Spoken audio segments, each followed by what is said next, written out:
Hello, everybody.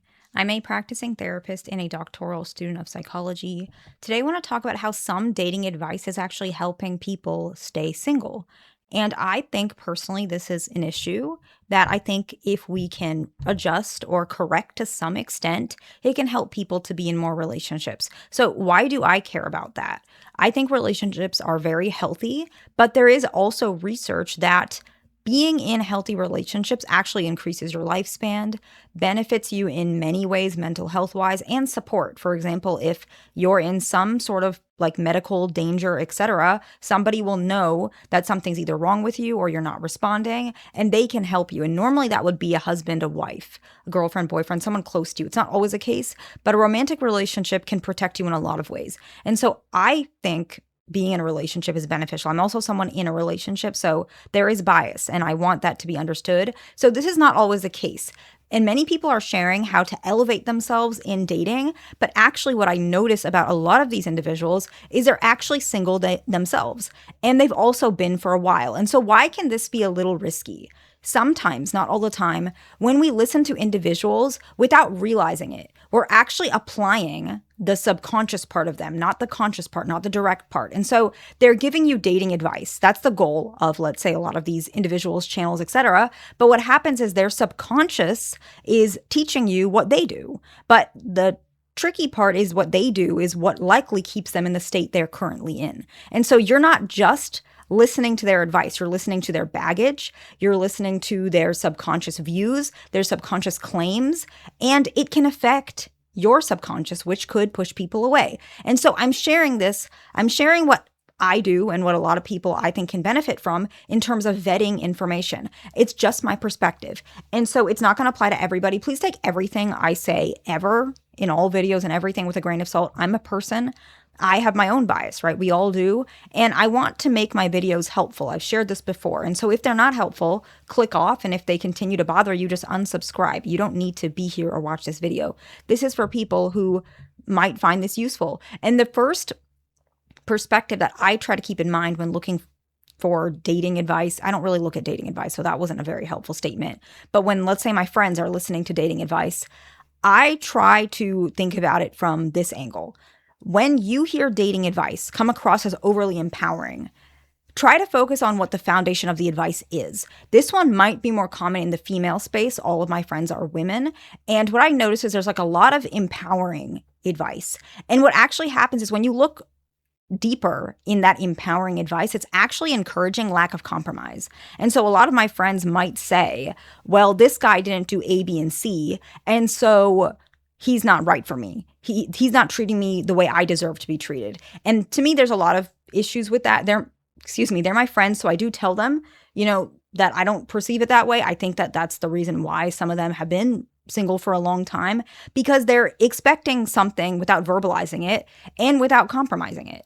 And it's happening in male spaces as well. This is getting so common. I suspect it's part of the reason why people are more single, because we believe we deserve something. And sure, there could be some truth to it depending on how you argue perceiving, deserve, etc. But nobody owes us really anything. And so it's really important to realize they come from their own perspective as well. A lot of people don't even mean to. Like, we just have to communicate.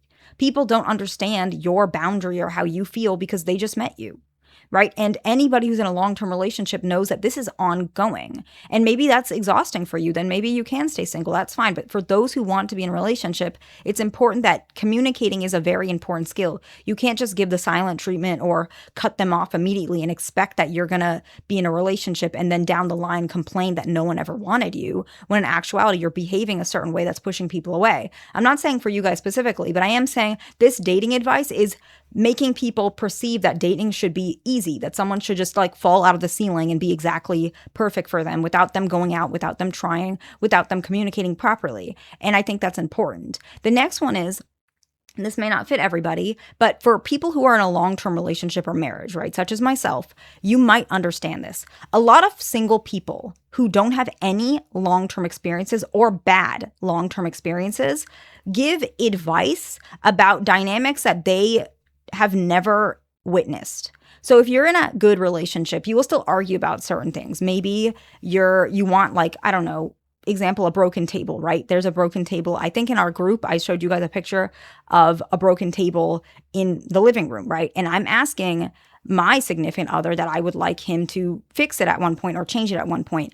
Not that I probably couldn't do it as good as him. And so that's something that he likes to do anyways. But it doesn't mean that suddenly he's a bad guy. He hasn't got around to it. And that's not something that bothers me so much that I think there's something wrong with him or I don't like him. That's not, he's a great person.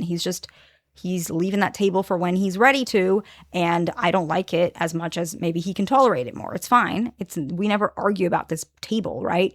But the reason why I bring that up is because if you ask a single person, which I don't for a reason, not all the time will single people understand. They will say, oh, that means he doesn't care about you. He's not listening to you, where it's not that at all. He knows that our relationship is not hanging by a thread due to this table. Like, it's not like that at all. I don't care. When he gets to it, he'll get to it, right? And the part that a lot of people miss is they take things, I call them small things, maybe they're not, and they apply it to like every part of the relationship. Him not fixing a table does not mean he doesn't care about me, he doesn't like me. That's my perspective. I don't feel like that. I feel like he's a great person. I feel very taken care of and happy. Like, I think we both respect each other. And so people get confused a lot about this. And if you ask a single person, they might say this is evidence of A, B, and C, but they don't have a clue of this situation because they've never been in it. A lot of them who are single, not all the time, don't have experience. I'm talking about those particular ones who don't have much experience in long-term situations. They don't understand that not everything is always so serious. I don't know how else to put it. Like, it's not, you don't always have to take everything so personally. Maybe he didn't fix the table because he doesn't care about it as much as I do. That's okay. It doesn't mean that he doesn't like me or that I don't like him. It's just a table.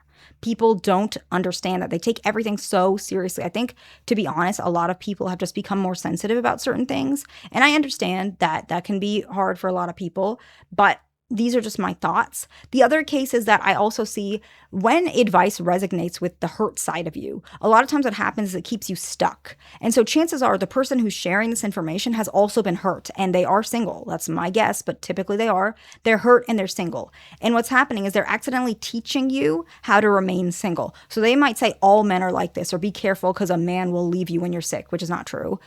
It can happen, but it's not true for every case. Or every woman, wants to divorce you, whatever the case, which is also not true, right? A lot of us have parents or aunts and uncles who have been married for so many years. I think all of my aunts and uncles have been married for 40, 50 years, like so many years.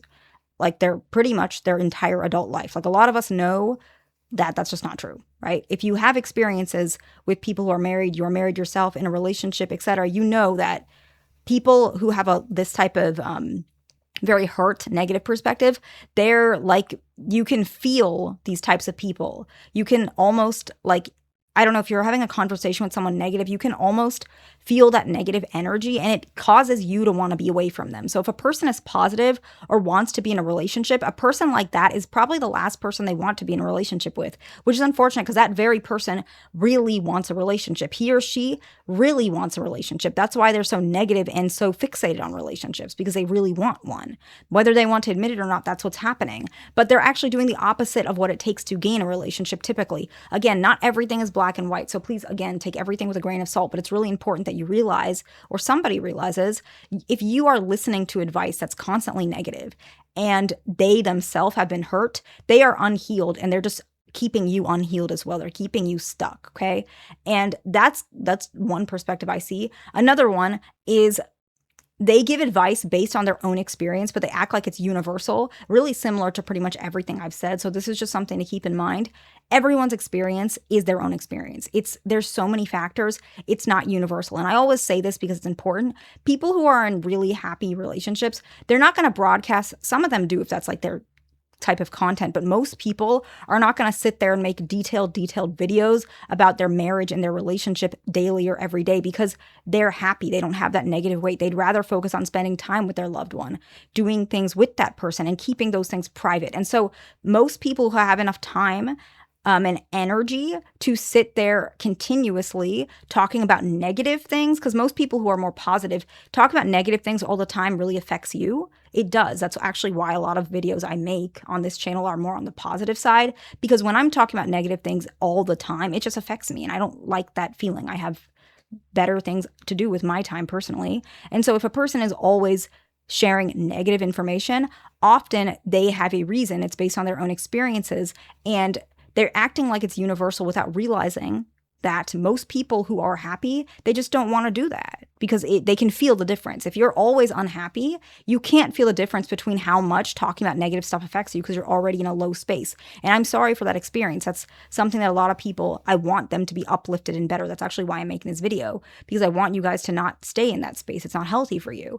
And those people who are more positive or have good things going on in their life that they feel is good, when they talk about negative stuff all the time, they can feel it. And so why I bring that up is a lot of times you might see more things on the internet towards a negative space, because more positive things, people who are more negative will gravitate towards more negative things, and more positive people, not all the time are they spending time looking into these things anyways, because they already know some of the answers. And so overall, this is just some thoughts, right? There's nothing too specific about it. Again, if it doesn't help you, there's no point in watching the video. It might not be helpful to watch my content, but I hope this video is helpful to somebody. Please like, subscribe. I'll see you in the next one.